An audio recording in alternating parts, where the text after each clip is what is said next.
এই যে দেখছেন মোজো, এই মোজোটা শুধুমাত্র আমরা ব্যবহার করি যাতে ফিলিস্তিনিরা আমাদের এই কেনা থেকে 1 টাকা করে পার বোতলে পায়।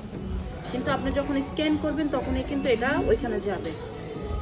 আর আমরা কোক স্প্রাইট ক্যান্সেল করছি এটা ইসরায়েলের পণ্য দেখে, বাট ওরা যে পরিমাণ কোক থেকে ইসরায়েলদের টাকা দেয়, আমাদের কিন্তু এর থেকে বেশি দেওয়া উচিত মোজো ব্যবহার। কারণ মোজো ব্যবহারই হচ্ছে শুধুমাত্র হ্যাঁ ফিলিস্তিনি ভাই বোনদের জন্য। তো সেই হিসাবে স্বাদ অনুযায়ী কিন্তু এটা কোকের 1%ও না, কিন্তু কোক মানুষ খাইতে পছন্দ করে, এখন খায় না শুধু ফিলিস্তিনি ঘটনার জন্য। এই অনুযায়ী এটা প্রচুর চলছে, কিন্তু আমরা এটাকে রিকোয়েস্ট করব যাতে এই 1 টাকার পরিমাণটা বাড়ায় দেয়, দিয়ে ফিলিস্তিনি ভাই বোনদের যাতে দেওয়া হয়। তাছাড়া এটা স্ক্যান করতে হবে, এটা তো অনেকেই জানে না। তাছাড়া স্ক্যান করতে হয়, এইটা যাতে বাদ দেয়, স্ক্যান করলে টাকাটা যাবে, এটা অনেকে তো জানেই না, আমি জানি না।